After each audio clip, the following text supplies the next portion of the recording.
Hello, this is your ELA end of course time Nearpod for ELA end of course time, where we're not having our live classes. So while I go through the rest of our warm up page, you're going to work on your warm up. So if you don't want to hear me go through the rest of this information, you need to work through it. Go ahead, pause, work through it. If not, listen to me talk. In case you forgot who I am, I'm your teacher, Ms. Smith. I have forgotten who I am. My number is 682-777-9474. Our class expectation. Oh, my email is tsmith@lswa.org. Don't forget about the date. Don't worry about the date. We're past that day. Our class expectations, we're going to listen carefully so everyone can learn, eat, enter prepared, and stay engaged. A, arrive on time. R, be respectful of your learning and learning of everyone. Listen and never, ever, ever give up. So for your warm-up, read each of the 3 sentences and then add the correct punctuation to each. Go ahead and pause. Finish that up. I'll pause for a few seconds and then we'll go over the answers. So you were to add the correct punctuation at the end of the sentence. So was it a question mark, a period, or an exclamation point? So number 1, what time does the bus arrive? So what were you supposed to add? A question mark, a period, or an exclamation point? What time does the bus arrive? So we see at the very beginning that word what. Now, does that word what always mean it is a question word? Maybe not always, but in this case, it does mean. Yeah, what is a question word? Duh, Miss Smith. It is the end of the day, and Miss Smith's brain is just melting down as we speak. That's nothing new.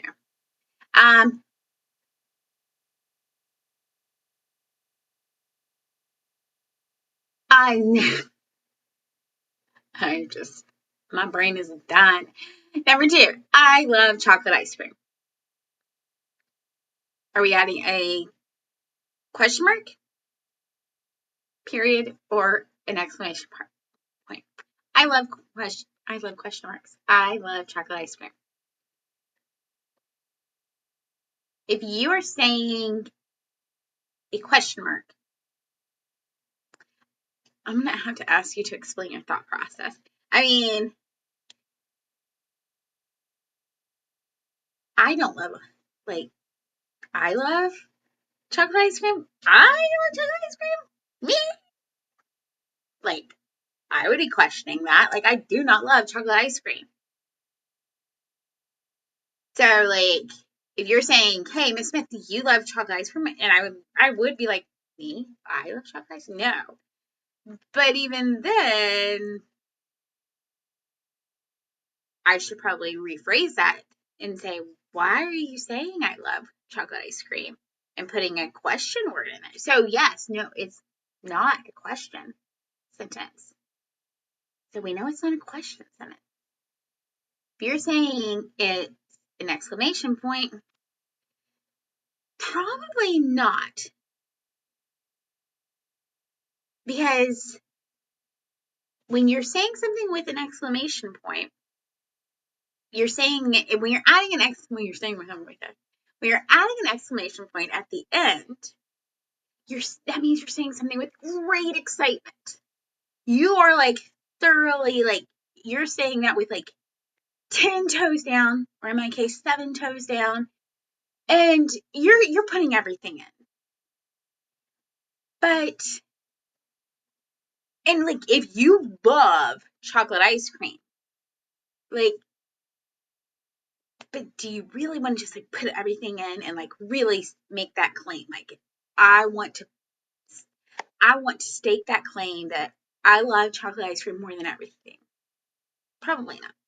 There's probably something you love more than chocolate ice cream.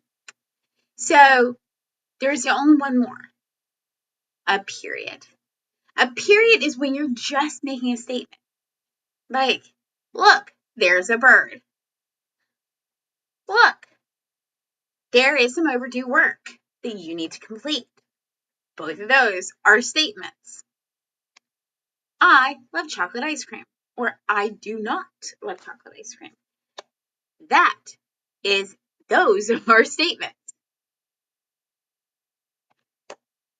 Another statement. Steph needs to focus her brain. All right. Finally, stop that right now. We've had a question. We've had a statement.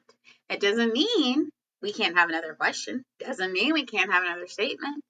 What would it be? Is it a statement? Is it a question? Is it an X? Is it a, like, you're putting your all into it. You are staking that sentence. Like, you are, stop that right now. Is your little brother or sister, is your big brother or sister bothering you? Like, they better stop. Is Millie doing something and I need to tell Millie to stop?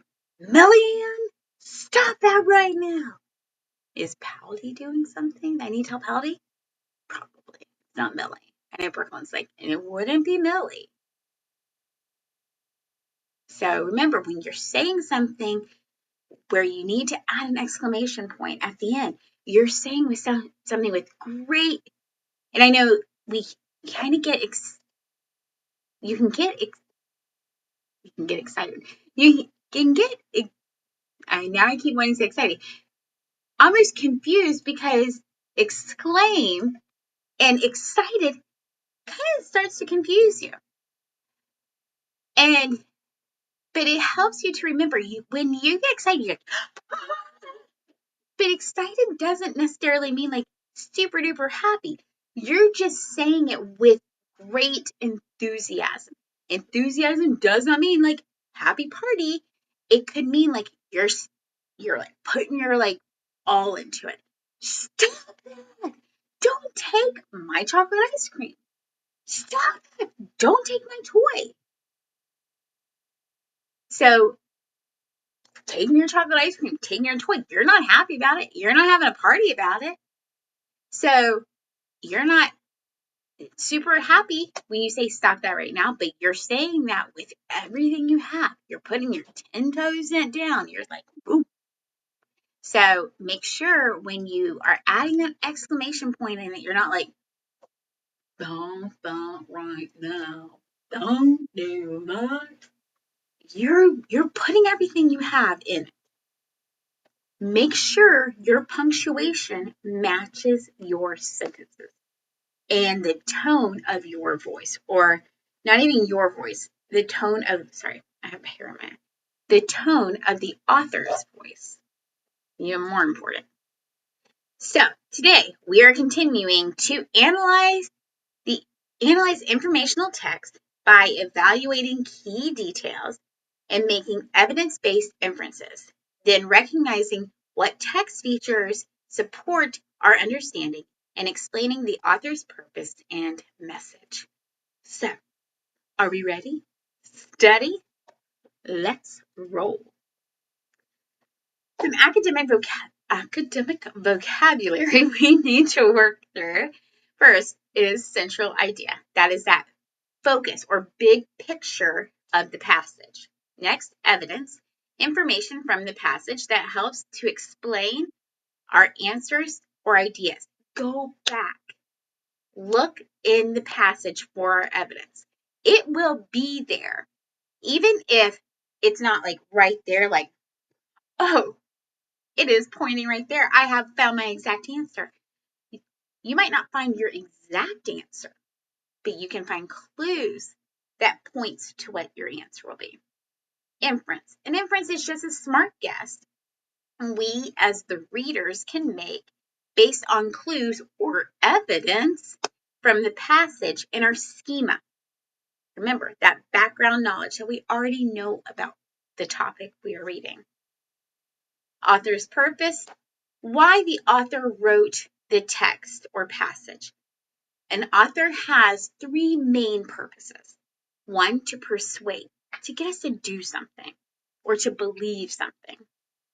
Next, to inform, to teach us something or to tell us about something. So it's to give us facts.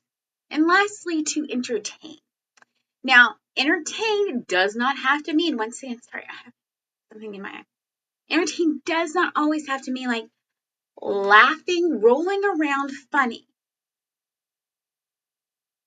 But it is to read something for enjoyment. So don't always think entertain as being like, I am going to be laughing the entire time. You can. So think about stories like How I Became a Pirate. That is a great story.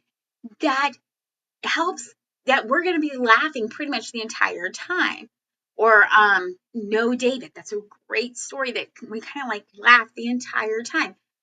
But another story that would be considered entertainment that we weren't laughing the entire time was, hang on, I gotta pause and think the title again, was the story that we read right before our Thanksgiving break, Together as Friends, Samoset and Sarah.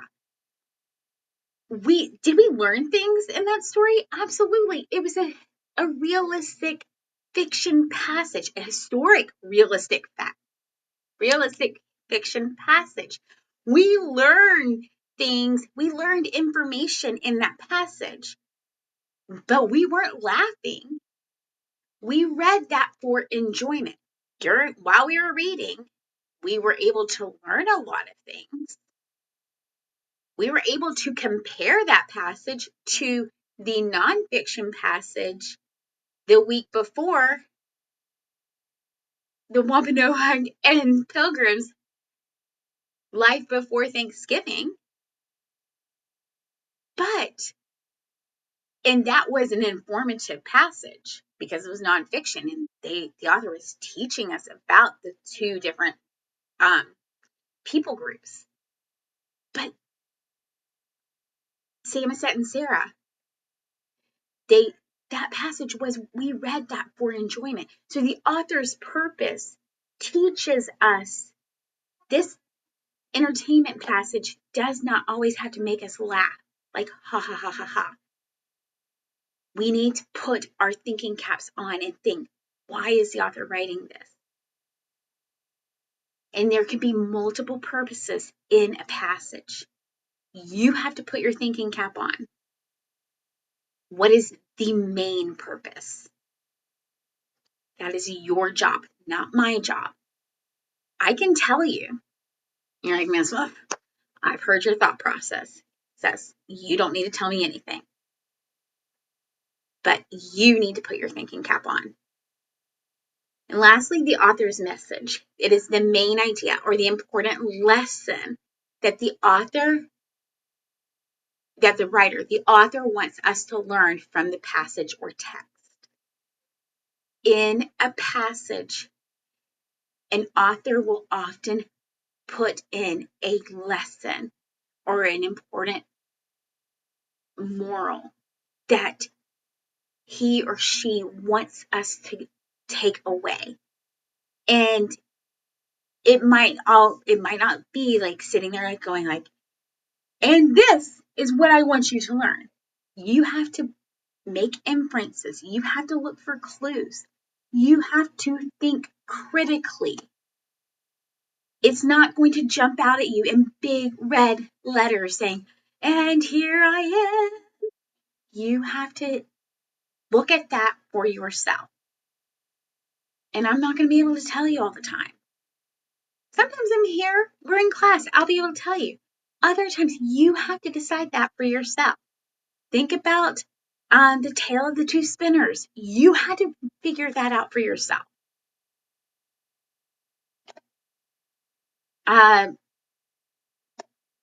The story of Echo.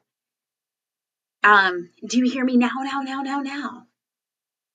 Roll the stone away, wait. I think that's the name of it. Hang on. Let me pause. Let me get it. Not roll the stone away. Roll that rock. There are important lessons in Entangled Web, and then do you hear me now? Those 3 myths, really important lessons that if you're not paying attention, you're going to miss. You have to figure those out. With that being said, I know I said a lot of that I had to say because you need to go back in the OLS, my friends, and redo those lessons. Captions, text that explains details in an image. It will explain what the picture is about. Diagram, an image that explains how something works, not words. Think about the water cycle. A lot of times you'll see a diagram of a water cycle, and that diagram will explain how a water cycle works. Glossary provides definitions of important information. Heading divides information into sections. Index, an alphabetical list of important topics. Table of contents, a list of chapters of topics found in a text by page numbers. Text features, a set of features that helps readers locate information in a text. And lastly, title, a word or phrase that tells what the text is about. In my follow-up email, I've already sent out this email, and I'm just going to say it again. If you're coming to help class, we're going over this information also because a lot of you guys did not do well on some of these in your OLS about text features and stuff because you're being clicky McClickersons. My friend, come on. Come to help class. Please. These are extra that Miss Smith does not have to do, but it's breaking my heart that you are just becoming clicky McClickersons. And I know you can do better than this. So please come to help class, especially right now where we're not having these live lessons and Miss Smith has some extra time and I want to help you succeed. Please come. Alrighty, Roo. So today, are you as smart as a dolphin? I will read this passage out, but whenever you have it to work through this on your own, of course, you're being such dedicated students. You're watching the recording, but when you come back to watch, to do the questions, there is the recording as well. Right here, just hit play. So, are you as smart as a dolphin? Dolphins are known to be almost as smart as people. So this passage is divided into 1, 2, 3, 4 sections. We have dolphin talk, dolphin food, dolphin love, and dolphin memory. So here we go. Dolphin talk. Just like people, dolphins talk to each other.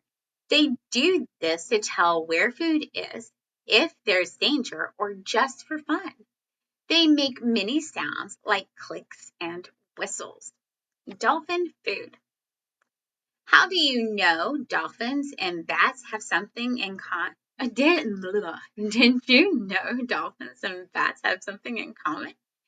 They both use echolocation to find their food. They make high-pitched sounds that travel in water. The sound bounces off of things like fish and dolphins. And the dolphin will know where their food is. This makes them very good hunters. And me, a very poor reader. Sorry. So I'm going to pause right here because I noticed something.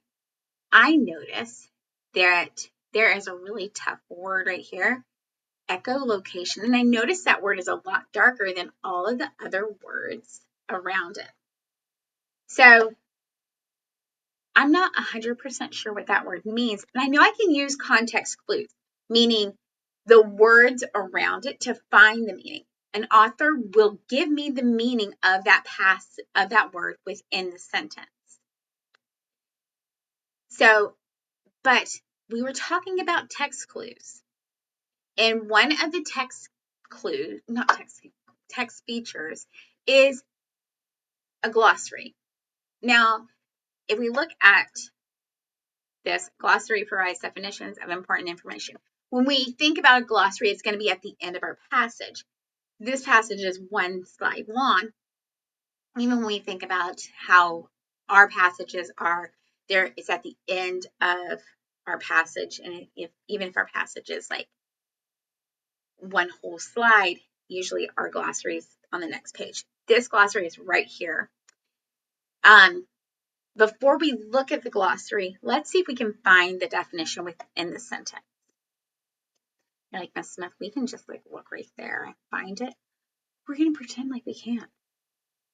Because we're awesome like that. So, echolocation. Did you know dolphins and bats have something in common? It might be that. They both use echolocation to find food. All right, so we know echolocation.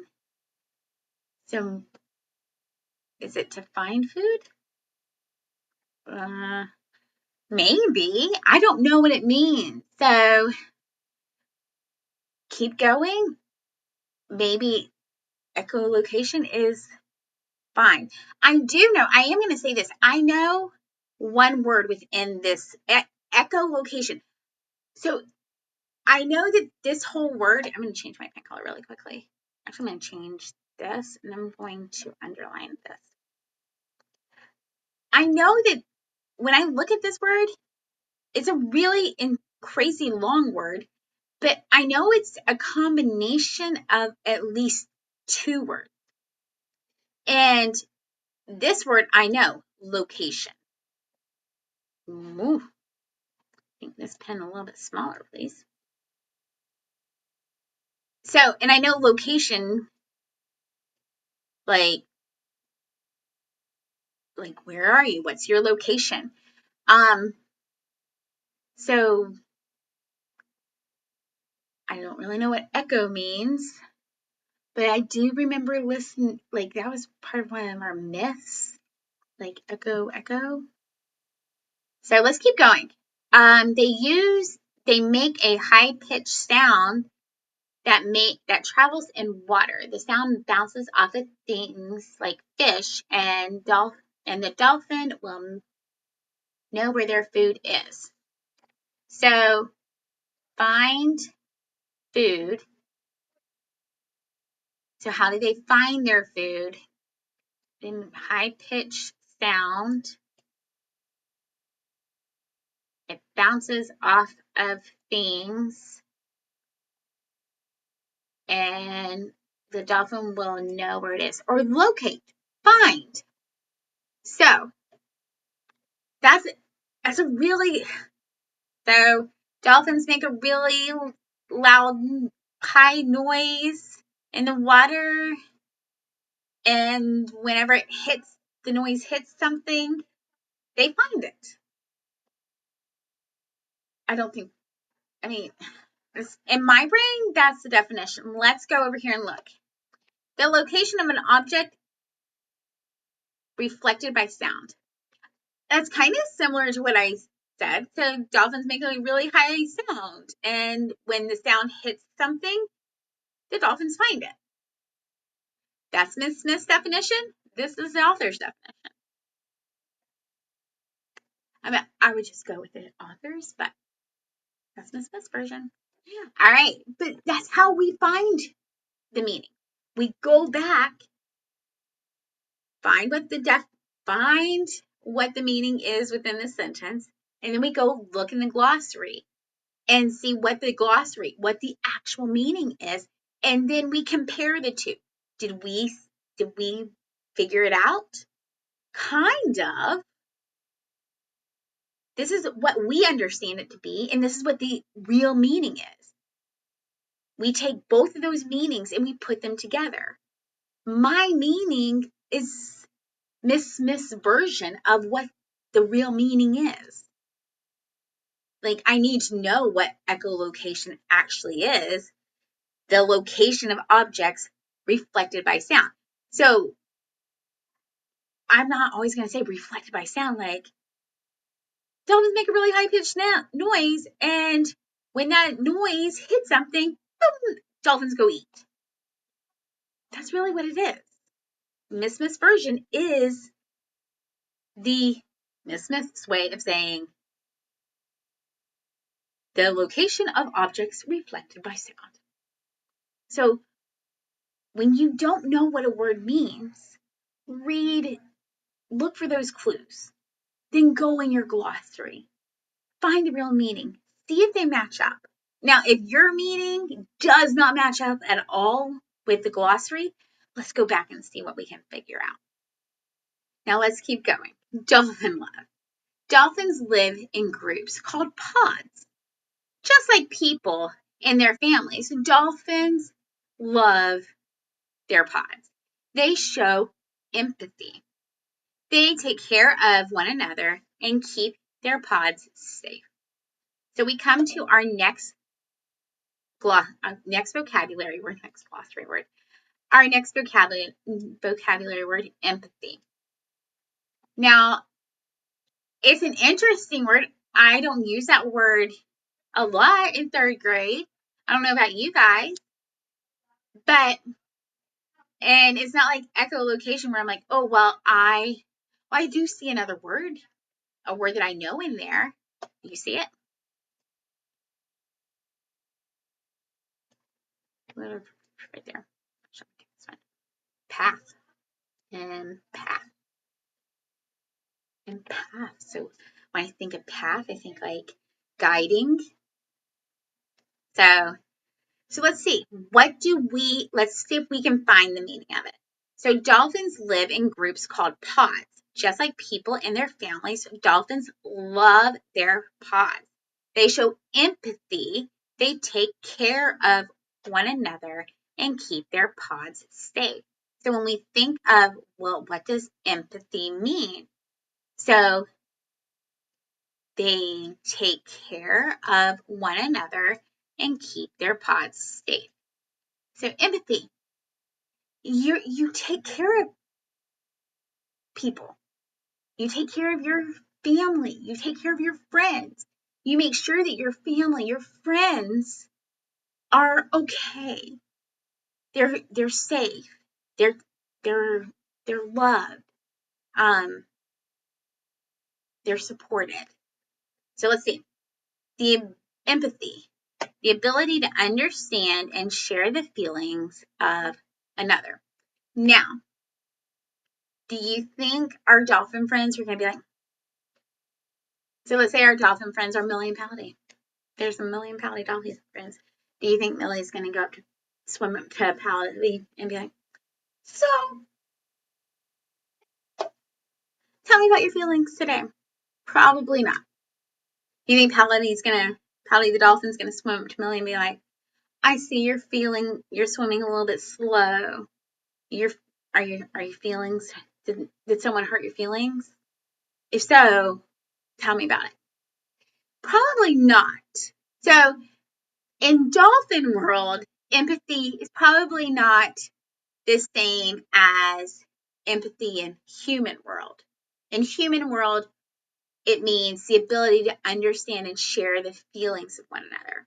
In dolphin world, it is taking care of each other in the pod and keeping them safe. In human world, it is the ability to share the feelings of our friends and our family. That could be also part of taking care of them and making sure that they're safe. Safety could be many things, not just our physical safety, but also our emotional safety and our mental safety, making sure that someone's not bullying our friends and sticking up for our friends and our family, and just say friends. So let's keep going. Dolphin memory. Your memory is how you remember things. That's struggling with that. Dolphins have the best memory of any other animal in the world. It is said a dolphin can remember their friends after 20 years apart. Wow. So there are a couple of other things that I noticed on this page. So we talked about the glossary. We talked about the section, the heading, the headings, dolphin talk, dolphin food, dolphin love, dolphin memory. Bottlenose right here is our picture of our sweet little dolphin friend. A bottlenose dolphin's brain is bigger than a human. And then right down here, we have another picture of a dolphin, but this picture shows us a diagram. So it's breaking down the body parts of a dolphin. So we have the melon, which is the head, the tooth beak, so that's really just the mouth. I'm trying to talk like a dolphin, I can't. The dolphin's eyes, the dolphin's ears, its flipper, and its dorsal fin. And then finally, its fluke, its kicker. So what you will do is you will answer the questions for Are You Smarter Than a Dolphin? Because you will be getting the student pace passage, you could always just click back here, and if you need to listen to it being read, you can click the arrow and it'll read it out loud again for you. But answer these questions just like people, dolphins blank to each other, which is not a reason for a dolphin to talk to each other. What do bats and dolphins have in common? Click, guys, seriously, click the add text tool, open that up, and type your answer. Make sure when you do that, you are setting your font at 14 and then typing your answer in, and then just drag your text box out. What part of speech is echolocation? This one, we talked about it some when we've done this, but go back and look at the glossary. So here, we're going to go together.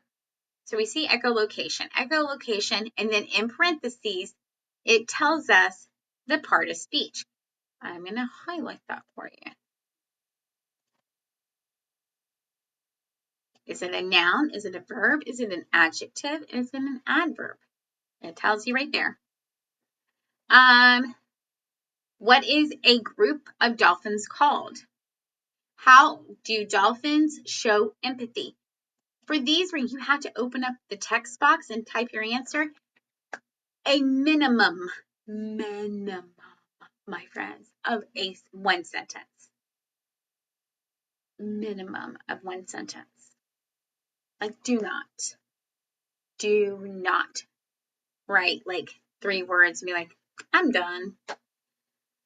Why did the author include the caption, a bottlenose dolphin's brain is bigger than a human's? So you're writing your opinion about why you think that caption is there. So based off of the clues, I want you to give me your opinion. Why do you think the author included that?